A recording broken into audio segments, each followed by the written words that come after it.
Death of partner और retirement of partner दोनों एक दूसरे का समान है। रिटायरमेंट ऑफ पार्टनर में एक पार्टनर फॉर्म से बाहर हो जाता था, फॉर्म से अपना हिसाब ले लेता था, तो हम उस एक पार्टनर के अकॉर्डिंग बचे हुए पार्टनर का काम करते थे और नया फॉर्म का बिजनेस बताते थे। डेथ में एक पार्टनर डेथ कर गया, तो डेथ पार्टनर के शेयर को उसके एक्सक्यूटर यहां बनता है। एक्सक्यूटर कौन होता है? डेथ के बाद कोई ना कोई उसका नॉमिनी होगा, जिसको सिंपल भाषा में हम नॉमिनी कहते हैं।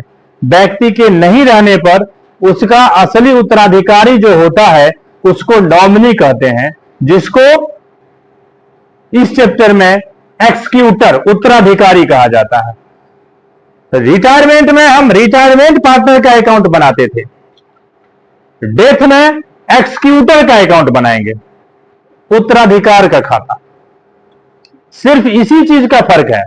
वहां रिटायर पार्टनर कैपिटल अकाउंट बनता था, इस चैप्टर में एक्सक्यूटर अकाउंट बनेगा। थोड़ा सा और फर्क क्या है कि डेथ चैप्टर में नंबर ऑफ मंथ से हमको कोई लेना देना नहीं था। यहां क्या है कि 31 मार्च को हमारा बिजनेस समाप्त हुआ किसी भी ईयर, और सपोज करो कि मई में,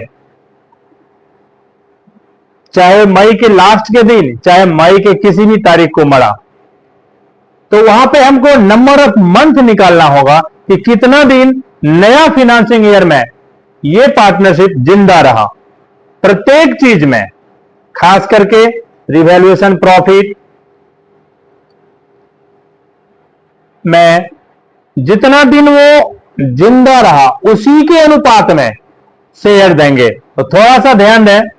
सबसे पहले इसमें एक्सक्यूटर का अकाउंट बनता है, एक्सक्यूटर्स अकाउंट।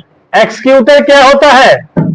तो जो पार्टनर डेथ किया है वास्तव में उसका जो नॉमिनी, कानूनी तौर से जो उसका उत्तराधिकारी होता है, चाहे वो पत्नी हो, चाहे वो उसका बेटा हो, या वो किसी को गोद लिया हो जो घोषणा किए हुए हो, ठीक है, तो वो उसका उत्तराधिकारी होता है। उसके उत्तराधिकारी को हम डेथ पार्टनर के सभी कुछ का शेयर उत्तराधिकारी को देते हैं और उत्तराधिकारी का खाता बनते हैं, जिसको हम एक्सक्यूटर अकाउंट कहते हैं। सबसे पहले जो पार्टनर डेथ किया है उसका कैपिटल कितना है, कैपिटल हम देखते हैं। पहले से कैपिटल अकाउंट में क्या अमाउंट है।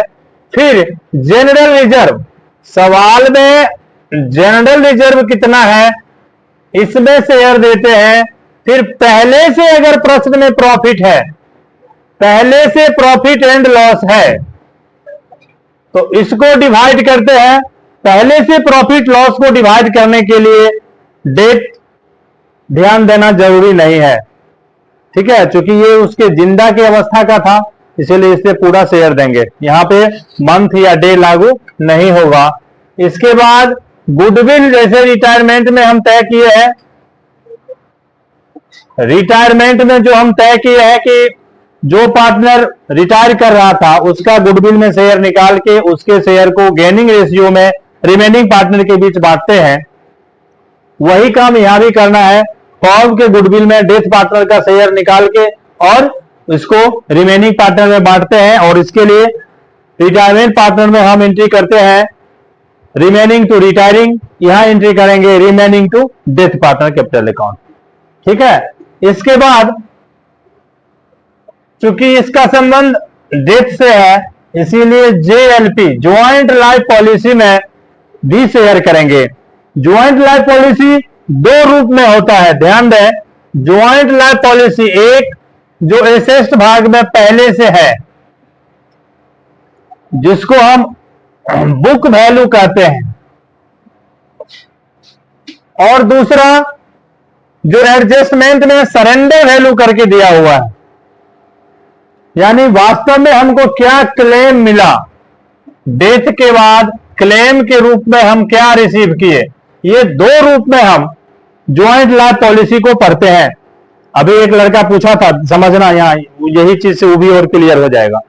तो बुक वैल्यू को सभी पार्टनर के बीच बांटते हैं, बुक वैल्यू को सभी पार्टनर के बीच बांटते हैं। इट मीन्स हमको बुक वैल्यू बांटने के लिए जेएलपी के अकाउंट को क्लोज करना होता है।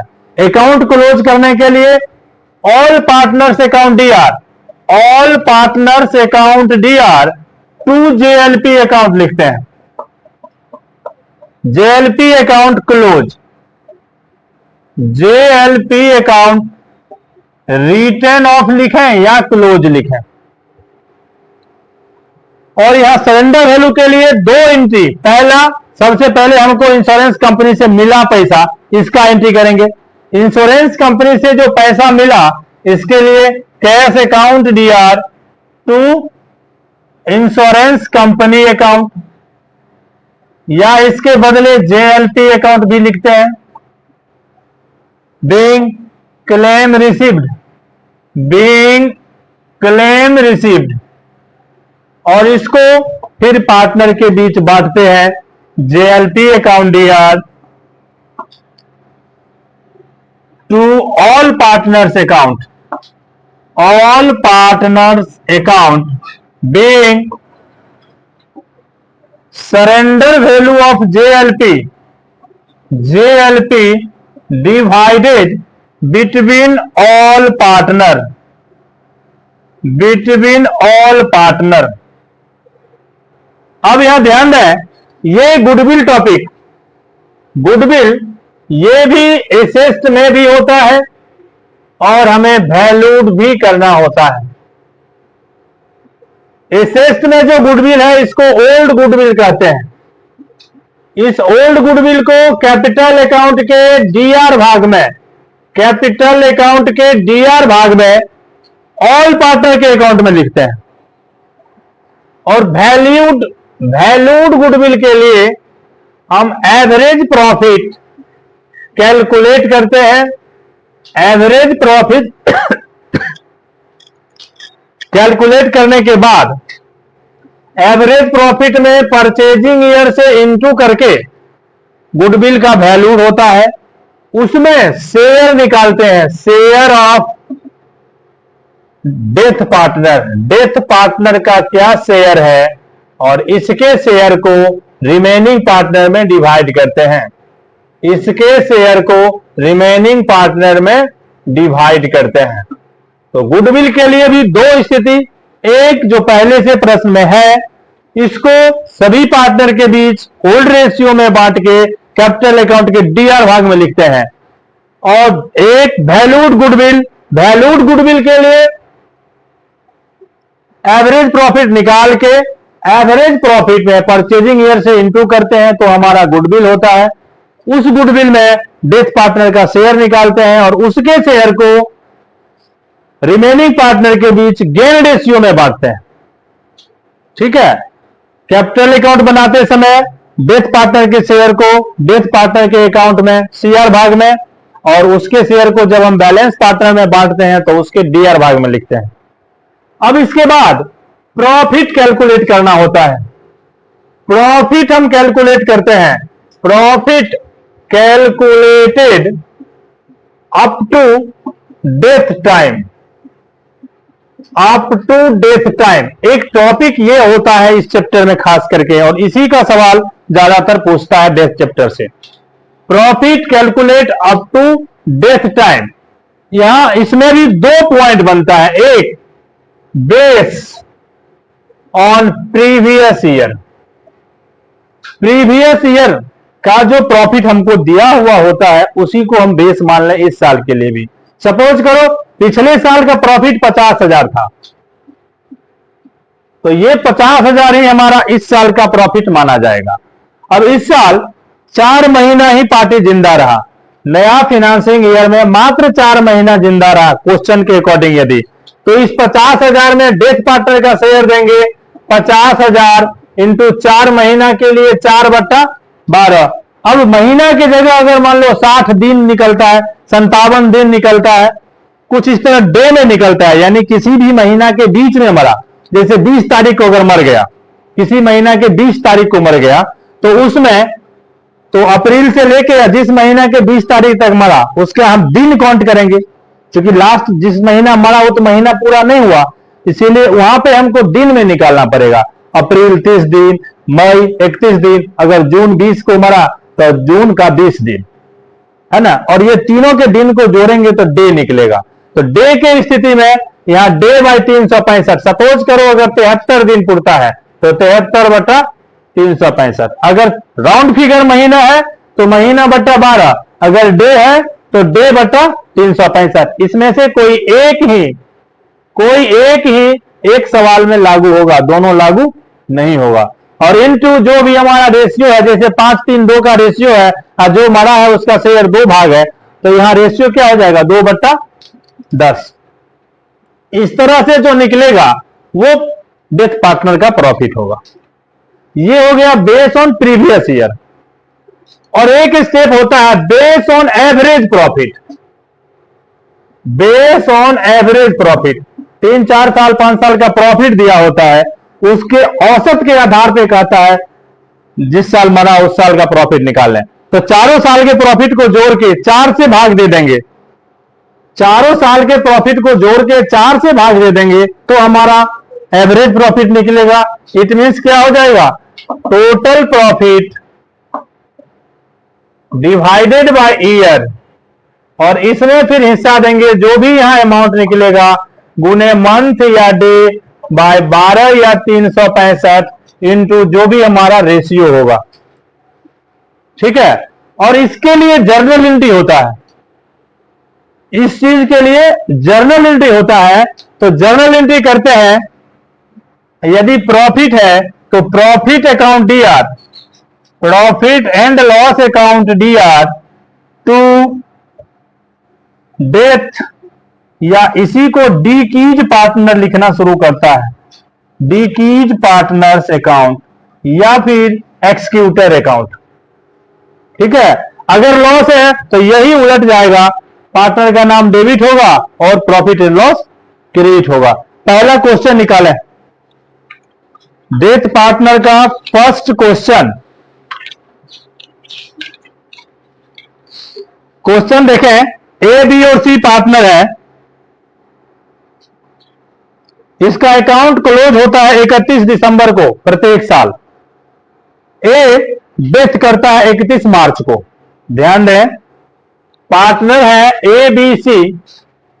क्वेश्चन फर्स्ट, पार्टनर है ए बी और सी, ए बी और सी, जिसका रेशियो देखेंगे क्वेश्चन में है क्या, रेशियो इक्वल है, यानी 3 पार्टनर तो 3 गो 1, यानी सब के नीचे 3।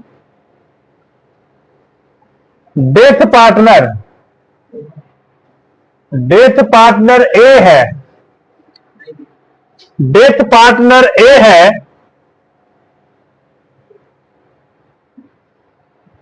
प्रीवियस ईयर एंड यहां पे 31 दिसंबर है, यानी प्रत्येक साल का हिसाब किताब ये 31 दिसंबर को समाप्त करता है।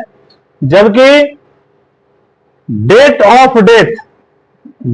ऑफ डेथ ये 31 मार्च है। तो यहां पे राउंड फिगर महीना का हमारा लास्ट में, तो 31 दिसंबर तक पार्टी खुद जिंदा था, वो अपना हिसाब अपने सामने में किया, क्लियर। अब 31 मार्च को मर गया तो कितना दिन का हिसाब इसका बचा हुआ है, दिसंबर के बाद जनवरी, फरवरी और मार्च, 3 महीना। तो यहां पे नंबर ऑफ मंथ कितना हो जाएगा, नंबर ऑफ मंथ 3। अब देखें प्रॉफिट कितना है, प्रॉफिट के लिए बेसिस ऑफ एवरेज प्रॉफिट कहता है of the last 3 year. Net profit of the last 3 year was 8,000, 11,000 and 17,000। Profit के लिए कहता है profit is equal to base on 3 year AP, average profit. तो एवरेज प्रॉफिट बराबर 8,000 plus 11,000 plus 17,000 divided by 3 is equal to 36,000 divided by 3 बराबर 12,000। Average profit हमारा निकला 12,000। अब इस 12,000 में ए जो मरा है share of death partner, share of death partner A equal to 12,000 गुने 1/3 गुना 3 महीना था तो 3/12, 3 से 3 कट जाएगा 12, इस 12 को एक बार में कटेगा, 3 को 0 बचेगा, यानी शेयर हुआ कितना 1,000। ए का शेयर हुआ 1,000। क्या इसके लिए जर्नल एंट्री भी करता है? जर्नल एंट्री करता है। तो profit account DR, profit account DR to journal entry format में करेंगे। Profit and loss account DR to a executor account, a executor. चूंकि यहां एक्सक्यूटर जोड़ना इसीलिए जरूरी है क्योंकि ये तो मर गया, इसमें भाग किसको मिलेगा? इसका जो उत्तराधिकार होगा उसको। तो profit and loss account DR to a executor account 1,000 being share of profit, share of profit transfer to a executor account. इस तरह से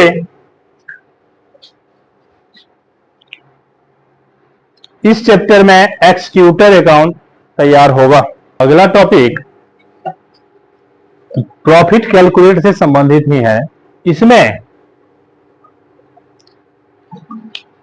profit calculate, profit calculate on basis of previous year sales and profit percentage. Previous year का sale और profit का जो percentage है उसके आधार पे हमको प्रॉफिट का कैलकुलेट करना है। अर्थात परसेंटेज ऑफ प्रॉफिट हमको निकालना होगा। परसेंटेज ऑफ प्रॉफिट निकालने के लिए प्रॉफिट इंटू 100 बाई सेल के आधार पे यहां जितना परसेंट निकलेगा उतना ही परसेंट जिस साल डेथ किया है उस साल के सेल पर हम प्रॉफिट कैलकुलेट करेंगे। ये क्वेश्चन देखें, क्वेश्चन नंबर 3। क्वेश्चन नंबर 3 में पार्टनर है ए, बी और सी जिसका रेशियो है 3:1। डेथ किया है B, death partner B previous year sale question में दिया गया है। प्रीवियस ईयर का सेल है 4 लाख, जबकि प्रीवियस ईयर का प्रॉफिट है 40,000। प्रीवियस ईयर का प्रॉफिट है 40,000। तो यहां पे हम परसेंटेज ऑफ प्रॉफिट पहले कैलकुलेट कर लें। 40,000 इंटू 100 बाई सेल 4 लाख, ये सब कट खुट के 10% निकलेगा। अब sale up to death time, यहां पे नंबर ऑफ मंथ नहीं निकलेगा क्योंकि सेल जो दिया हुआ है वो मृत्यु तक का ही है। तो प्रॉफिट जो निकलेगा वो मृत्यु तक का ही निकलेगा, इसीलिए यहां नंबर ऑफ मंथ का कोई वैल्यू नहीं होगा, इसीलिए उसका कैलकुलेशन नहीं होगा। तो sale up to death time दिया हुआ है 1,20,000। तो पिछले साल का परसेंटेज प्रॉफिट का कितना था 10%। उसके आधार पे अभी भी profit up to death time, profit up to death time ये 1,20,000 का 10% के हिसाब से 12,000। अब इस 12,000 में share of death partner share of death partner कौन है? बी। 12,000 इंटू बी का शेयर, यहां से 2/6 इजकल टू 4,000। अब इसके लिए जनरल एंट्री कर दें, प्रॉफिट एंड लॉस अकाउंट। तीनों का रेशियो 3:2:1। बी डेथ करता है, प्रीवियस ईयर का सेल और प्रॉफिट 40,000 और 4 लाख है, जिसका हम प्रॉफिट परसेंटेज निकालते हैं तो 10% निकलता है। डेथ टाइम तक का सेल दिया हुआ है 1,20,000, 10% के हिसाब से इसका प्रॉफिट निकला 12,000। 12,000 में डेथ पार्टनर का हम शेयर कर लिए 4,000 और इसके लिए जनरल एंट्री कर दिए। और इस सवाल को भी कर लेंगे सिर्फ बिहार बोर्ड वाले।